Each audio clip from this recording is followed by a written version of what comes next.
Dieguinho. Bom, galera, tá entrando no ar a nossa segunda e última edição desta segunda-feira, como sempre, com muitas informações. Então já chega, ó, deixando o dedo no like no começo do vídeo, que me ajuda bastante. Tá chegando pela primeira vez aqui no canal, por favor, já se inscreva, ative também o sininho das notificações e, claro, sigam minha conta pessoal lá no Instagram. Lembrar vocês que amanhã às 6 horas da noite o Emiliano Dias vai estar comigo lá no Futebolaço Podcast. Então recomendo vocês a assistirem o nosso episódio. Quem não é inscrito ainda no Futebolaço Podcast, se inscreve lá para acompanhar o episódio completo.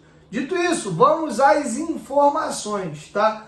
A CBF, por enquanto, divulgou apenas até a 15ª rodada, tanto os horários das partidas como também os dias, tá? Para a 16ª rodada não temos ainda definição, tá? 16ª, 17ª, 18ª rodada, logo garantido, temos mais 4 jogos aí fora da janela de transferências, rodada 12, 13, 14 e 15, tá? A janela de transferências abre dia 10 de julho, mas pode ter uma pegadinha no meio do caminho, a menos que a CBF faça uma modificação. Vou explicar para os senhores aqui. A rodada 16, né, deve acontecer ali, o Vasco pega o Corinthians.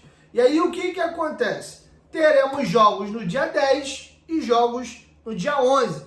Aí vamos entender que a janela abre dia 10. Né? E aí o que acontece? Tem clubes que talvez tenham esse problema da janela ser dia 10, dia 11 e não conseguir colocar seus jogadores em campo. Então está se estudando a possibilidade de os jogadores poderem começar a jogar a partir da outra rodada. Aí a gente incluiria mais 5 jogos, incluiríamos o total de 5 jogos, tá? Entre 4 e 5 jogos a gente ainda não vai poder contar com esses reforços, tá bom? Tô aguardando a CBF divulgar a lista final. Há 3 semanas atrás eles publicaram os confrontos até a rodada 15 do Brasil, rodada 16 do Brasileirão, beleza? Então, tô trazendo para vocês essa atualização aqui. Inclusive, vocês querem saber quais são os jogos? Deixa eu passar para vocês quais jogos garantidamente nós não teremos os reforços aí da janela, tá? Jogo agora contra o Bahia na quarta-feira, jogo do sábado contra a equipe do Botafogo, Fortaleza também dia 3 de julho e também, qual é o outro jogo aqui? Internacional de Porto Alegre no Beira-Rio. E aí a dúvida tá a partir desse jogo aí do Corinthians, tá? A rodada pode ser entre os dias 9 e 10, 9, 10 e 11. Quem joga 10 e 11 poderia se beneficiar da janela, mas tendo jogo dia 9, não. Então existe uma dúvida nesse sentido. Vamos virar a chave agora e vamos falar de outra situação. Os nossos crias da base estão passando para vocês aí na tela. Coutinho, Teixeira e Souza estão treinando juntos, mantendo a forma na academia. Já no final de semana, somado ao Alan, você pode colocar os 4 juntos, estavam realizando atividade de campo, né, num campo lá na Barra da Tijuca. Então esses jogadores estão trabalhando juntos. E a novidade de hoje, o companheiro Joel Silva do canal Atenção Vascaínos informou que não está descartada a chegada do Alan. O Alan já teria confidencializado a pessoas próximas a ele que ele está arrependido de ter assinado esse pré-contrato com o Vasco, com o Botafogo, desculpa. É importante fazer um parêntese aqui. Quando o Alan assina com o Botafogo em fevereiro, a 777 naquele momento não quis o Alan, não tinha interesse. Inclusive a indicação à época do primeiro volante do Ramon Dias e do Emiliano Dias era o Cuejar, tá? Essa era a indicação deles naquele momento. E a 777 não fez questão do Alan. É um jogador que não atende às exigências da empresa, um jogador já com idade avançada, vencimentos altos. E o Alan, naquele momento, querendo retornar ao futebol brasileiro, acabando o contrato dele com o Al-Ahly, o Botafogo se interessou. E aí, vide essa situação, o desinteresse da 777 e o interesse do Botafogo. Ele, inclusive, é filho de botafoguense. Inclusive, o coração do Alan de criancinha, ele é Botafogo. Ele acabou construindo e gerando essa relação com o Vasco depois, jogando no Vasco. Acertou com o Botafogo. Eu tive com o Alan, como eu informei a vocês, até publiquei a foto na quinta-feira da semana passada. e conversando com algumas pessoas, falou, cara, não tem problema de ir ao Vasco não, viria com muito bons olhos, a rapaziada toda tá voltando agora também. A questão é a multa, cara, os caras vão pagar a multa, ele assinou um pré-contrato e esse pré-contrato tem multa. E o que me foi falado que o valor era considerável, ninguém falou, Diego, é X. E aí hoje o Edmundo, no canal dele, no Mundo Ed, a gente sabe que o Edmundo é colado com o Pedrinho, eles são partes integrantes do grupo da Sempre Vasco que conseguiu ganhar as eleições do Vasco e com isso ter o Pedrinho na presidência. O Edmundo falou que essa multa é na casa de 2,5 milhões de dólares. Isso é informação do Edmundo, ele deu essa informação com exclusividade. Tentei cavucar aqui, acolá, não consegui levantar valores, tá? Ninguém quis abrir, mas o Edmundo deu essa informação hoje no canal dele, tá? E aí o companheiro João Silva do canal Atenção Vascaínos, dando também essa informação que o próprio Edmundo falou de 2,5 milhões de dólares, a informação é essa. Inclusive o Alan não segue mais o Botafogo nas redes sociais. A questão agora é como é que o Vasco faz esse acerto. O Botafogo não vai abrir mão do jogador, beleza, não quer vir mais, pode ir embora, não funciona assim. O contrato é feito para ser respeitado.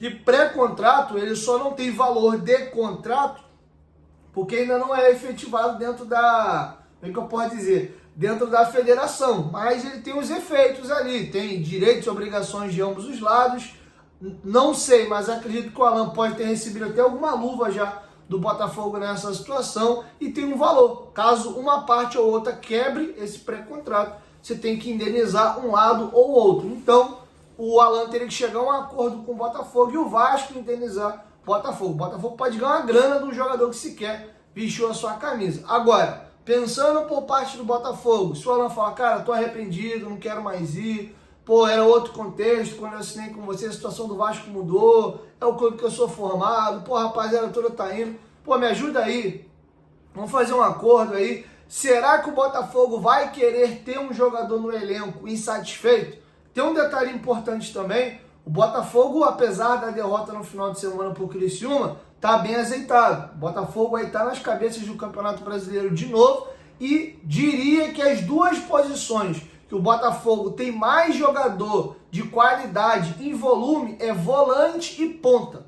Botafogo tem Marlon Freitas, Tietê, Danilo Barbosa, enfim, fugiu o nome de alguns jogadores agora, mas tem muitos jogadores que eu gosto para essa posição. O Alan seria mais um, nas pontas também tem muito jogador, Luiz Henrique, Júnior Santos, Savarino, enfim, tem uma galera, estou pensando rápido aqui, tá faltando com certeza alguns nomes. E o Alan sabe que a concorrência seria pesada para ele ali num time que já vem bem encaixado e vem jogando bem. Então essa é uma questão também. No Vasco, se você olhar o elenco, ele chegaria para ser titular incontestavelmente. Então todas essas situações estão pesando nesse momento. O próprio Edmundo confirma no vídeo dele, na live dele no canal do Mundo Ed, o canal dele, de que a situação é difícil, mas, né, quem sabe o Vasco pode fazer um esforço. Inclusive, não sei se a gestão do Pedrinho toparia fazer isso, divulgar do valor, faz uma vaquinha, se tiver apertada a negociação aí, o torcedor do Vasco banca e paga esse dinheiro e traz o Alan, tá? O valor que o Edmundo informa são 2,5 milhões de dólares. Eu não consegui confirmar o valor, cavuquei aqui, cavuquei ali, ninguém quis abrir o valor, tá? Até tá falando uma coisa sigilosa, contrato, etc. Não consegui. O Edmundo deu essa informação e eu tô aqui dando os créditos à informação do Edmundo, tá? Então não tá completamente descartado a situação de um possível retorno do Alan ao Vasco, mas reitero, é difícil pelo valor que envolve a negociação. Ele não segue o Botafogo mais nas redes sociais e está sensibilizado dessa situação de todo mundo tá voltando agora. Souza, Teixeira, Coutinho, só ele ficando de fora. E tem um detalhe, ele foi campeão da Copa do Brasil com o Vasco em 2011 e ele é muitíssimo amigo do Felipe Maestro. Tá? Ele tem até a informação do Emerson Rocha também, do canal Atenção Vascaínos. Ele tem o Felipe ali como uma espécie de mentor. Eles são muito próximos, até com o papo de viajar junto e tal. Então tem toda essa questão envolvendo agora o Alan e tá muito balançado. Inclusive ele, o Coutinho, Som e Carne, como o Souza, foram até para a igreja juntos, como eu informei a vocês, e a foto que eu tirei na quinta-feira da semana passada. Vamos aguardar. Difícil, mas não é impossível. O que pega mais nesse momento agora é a questão da grana. Informação importante também para a gente trazer para vocês o Atlético Paranaense está acionando o Vasco na justiça. No ato da contratação do Hugo Moura, o Vasco acertou a vinda do jogador por empréstimo em R$1,5 milhão, não pagou até agora. A negociação deveria ter sido paga no mês de abril, o Vasco não honrou, o Atlético Paranaense notificou o Vasco através de e-mail, notificação extrajudicial, não teve retorno e agora eles ingressaram na justiça, tá? O valor já está corrigido em mais de R$100 mil, ao invés de pagar R$1,5 milhão, vai ter que pagar mais de R$1,6 milhão, lembrando que tem uma obrigação de compra no final do empréstimo na casa aí de R$8 milhões. Você soma esses 8 no final, esses 1,5 na entrada, totalizam 9,5, né, arredondando R$10 milhões, tá? E se o Vasco não pagar dentro do prazo ali que o juiz bateu o martelo, as ações da Vasta Gama SAF podem ser penhoradas. O mesmo acontece com a situação do escritório de advocacia que o Salgado contratou à época para defender o CRVG de possíveis ações judiciais na justiça. Lembra lá do Fábio Silva, né, vereador, deputado, né, enfim, todo aquele estardalhaço que algumas pessoas estavam fazendo, tentando judicializar a SAF. À época o Salgado contratou esse escritório, deu um pinote nos caras, não pagou, e o Vasco está na casa de mais de R$3 milhões para poder pagar esse escritório de advocacia, correndo o risco das ações da SAF serem penhoradas. Então já é a segunda situação, tem esse escritório de advocacia e agora a situação do Hugo Moura. Até o presente momento, o Hugo Moura tem 6 jogos com a camisa do Vasco, sendo 4 como titular. A informação foi publicada pelos companheiros do Globoesporte.com, tá bom? Então é isso, galera. Assim eu vou encerrando com vocês a nossa segunda edição. Logo mais, vulgo amanhã, eu volto com a primeira edição. Quero te ouvir, deixa a sua opinião aqui embaixo nos comentários, o que vocês acham de toda essa situação. Vale o esforço? Pagar 15 milhões no Alan, 12 milhões ou até mais um pouquinho? Acha que vale? Não vale. Ele é um jogador de 33 anos completos, agora no dia 8 de janeiro ou 8 de fevereiro, se não me engano, 8 de janeiro. E é isso. Acho que o Alan seria um reforçaço. Imagina chegando o Alan, Souza, pensando até em composição de elenco ali, Teixeira, tem o Coutinho, já tem o Paê, o Adson parece começar a se firmar, tem o Estrela, JP, alguns moleques da base aí começando a pedir passagem, Verrete, Léo Jardim, Piton, de repente tu começa a encaixar e a gente tem um salto absurdo de qualidade, passa de um time fraco, além do próprio Paê, para um time aí, quem sabe, brigando aí do meio da tabela para cima, tendo uma competição a ser disputada ainda no formato mata-mata. Tá? Inclusive a CBF não divulgou ainda as datas das oitavas de final, torcer para que isso só aconteça depois que a janela abrir, né? Que a gente pode jogar mais reforçado. Quanto ao elenco, dependendo do sorteio, tem algumas equipes ainda ali de menos tradição, de menos camisa, mas a gente pode acabar pegando uma pedreira aí nas oitavas de final também.